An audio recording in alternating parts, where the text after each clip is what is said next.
بسم اللہ الرحمن الرحیم۔ السلام علیکم ورحمۃ اللہ وبرکاتہ۔ دوستو، جیسا کہ میں نے پیچھے آپ لوگ کے ساتھ بنو قریظہ اور بنو نذیر کے واقعات آپ لوگ کے ساتھ شیئر کیے اور غزوہ احزاب کی جو جنگ ہوئی، تو اسی سے متعلق ایک واقعہ ہے جس پر بھی کافی لوگوں نے بات کی کہ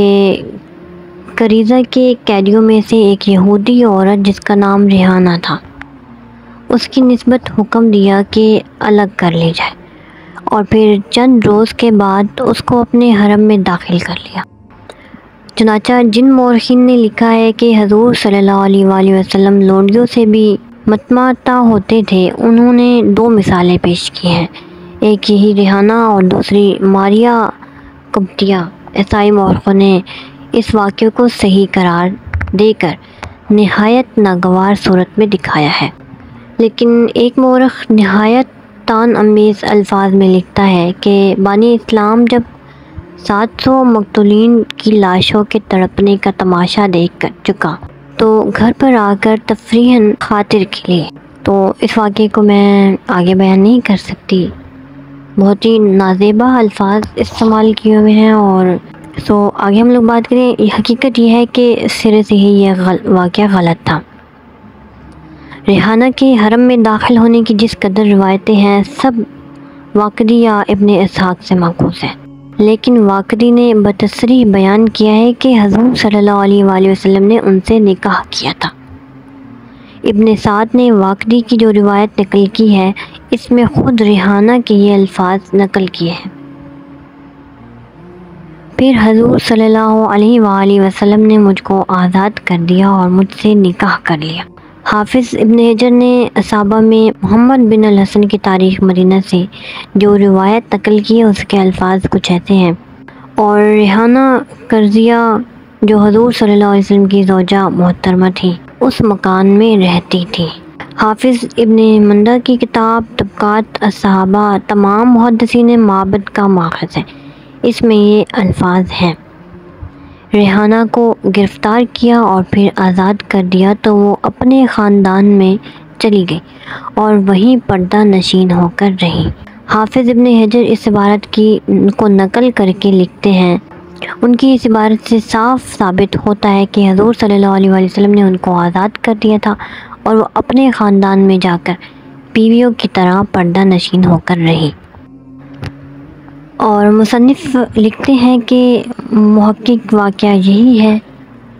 اور اگر یہی مان لیا جائے کہ وہ حرم نبوی صلی اللہ علیہ وآلہ وسلم میں آئی تو تب بھی قطعاً وہ منکوحات میں تھی، کنیز نہ تھی۔ مختصراً یہ ہے کہ حضرت ریحانہ کے متعلق کتب سیر میں 3 قسم کی روایتیں ہیں۔ ایک یہ کہ آپ صلی اللہ علیہ وآلہ وسلم نے ان کو آزاد کر دیا اور وہ اپنے خاندان والوں کے پاس جا کر پردہ نشین ہو کر رہی،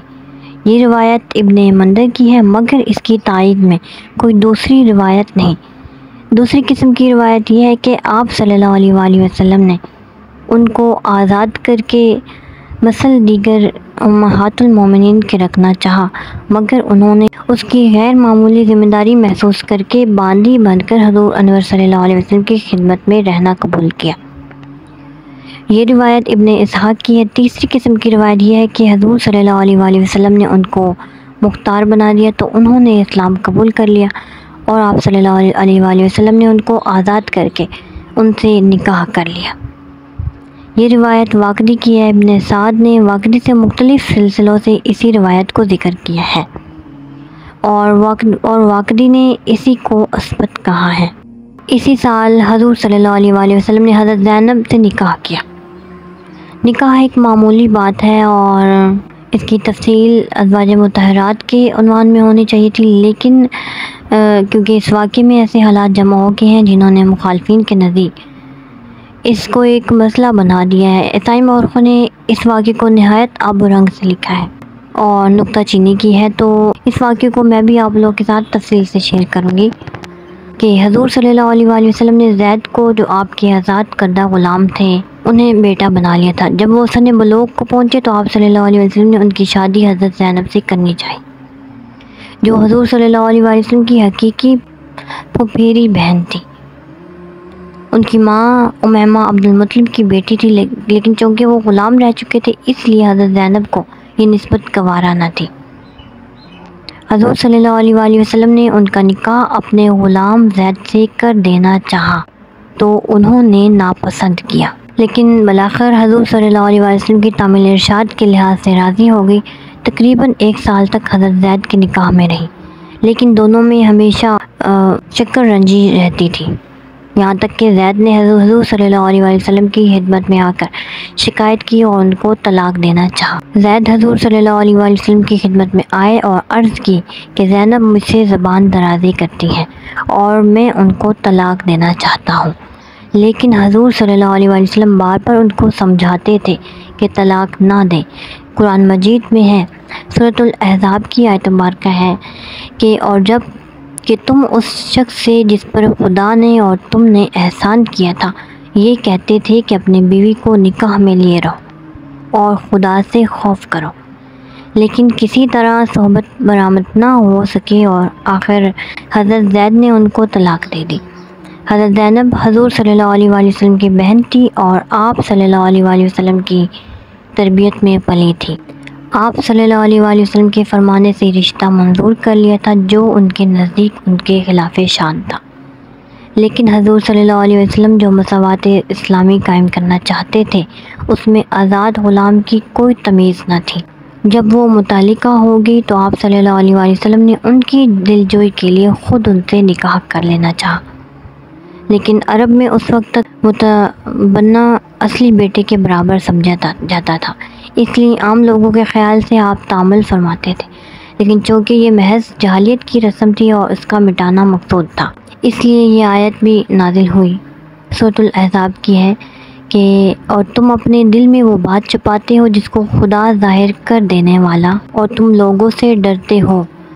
حالانکہ ڈرنا خدا سے چاہیے۔ غرض آپ نے زینب سے نکاح کر لیا اور جاہلیت کی ایک قدیم رسم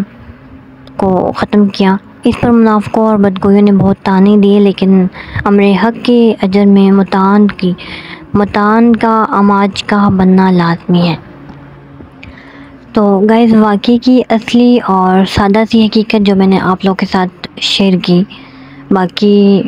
لوگوں کی اپنی من گھڑت باتیں تھیں۔ مخالفوں نے اس واقعے کو جس طرح بیان کیا ہے وہ سرتا پاکزب افطرا ہے، لیکن ہم کو تسلیم کرنا پڑتا ہے کہ انہوں نے رنگ آرائی کے لیے سیاہی ہمارے ہی ہاں سے مستعار لی ہے۔ تو